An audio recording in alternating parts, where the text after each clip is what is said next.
सोहान बाहर flower delivery के लिए जाने वाला था तो हुआ ने कहा कि मैं भी आपके साथ चलना चाहता हूँ। सुमो और हुआ अच्छे से जानते हैं कि जब भी सोहान बाहर जाता है वो रास्ता भटक जाता है, फिर उन दोनों को ही सोहान को ढूंढना बहुत मुश्किल हो जाता है। इसलिए अभी हुआ उसके साथ जाने के लिए जिद कर रहा है। वो अपने ग्रैंडपा को मक्खन लगाने लगा कि आप तो कितने कूल हो।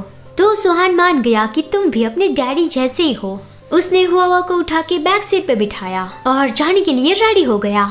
सुमो ने उन दोनों को बाय बाय किया कि डैड सेफली ड्राइव करना और हुआ ज्यादा इधर उधर मत भागना, नहीं तो फिर तुम्हारे ग्रैंडपा को तुम्हें ढूंढना मुश्किल हो जाएगा। लेकिन उसमें हिडन मीनिंग था जो सिर्फ हुआ ही समझ सकता था कि अपने ग्रैंडपा के साथ ही रहना, उसे रास्ता दिखाते रहना, वो कहीं पे भटक ना जाए। फिर सोहान ने सारे फ्लावर्स डिलीवर कर लिए और वो घर वापस जाने के बारे में सोच रहा था। वो बहुत खुश हो रहा था कि मैंने बहुत अच्छा काम किया। लेकिन वो हुआ को तो रास्ते में ही भूल गया था। हुआ गुम हो गया था, लेकिन वो एकदम शांत था, बिल्कुल भी पैनिक नहीं हो रहा था। वहाँ नजदीक में जो कैफे था, निंगी वहीं पे आया हुआ था। ये उसकी बिजनेस ट्रिप है। यहाँ पे उसका काम तो पूरा हो गया था, लेकिन उसने कहा कि वो आफ्टरनून फ्लाइट से नहीं, वो इवनिंग फ्लाइट से वापस जाएगा। वो इस जगह पे थोड़ा घूमना चाहता था।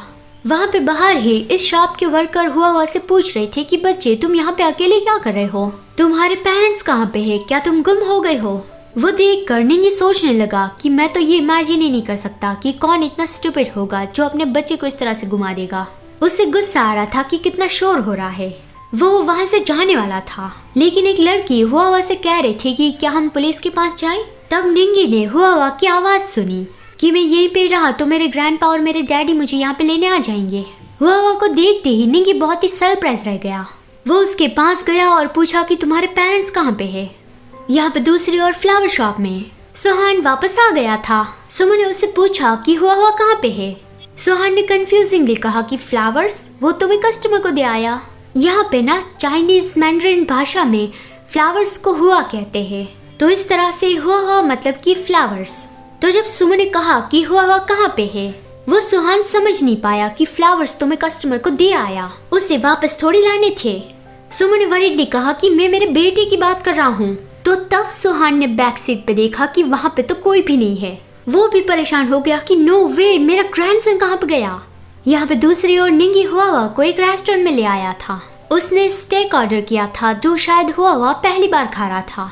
उसे देखकर निंगी समझ गया और उसने अपनी प्लेट में जो अच्छे से कट किया हुआ था वो उसे दे दिया कि ये लो, ये तुम खाओ। और उसने हुआ वाली प्लेट अपने पास ले ली। फिर पूछा कि तुम गुम कैसे हो गई। हुआ ने बताया कि उसमें मेरी गलती नहीं थी, वो बस मेरे ग्रैंडपा ही केयरलेस है और मेरे बारे में भूल ही गए। निंगी ने पूछा कि तुम्हारे फादर कहाँ पे है। हुआ ने बताया कि मेरे पास फादर नहीं है, मेरे पास सिर्फ मेरे डैडी ही है। ये सुन के निंगी गहरे विचारों में खो गया।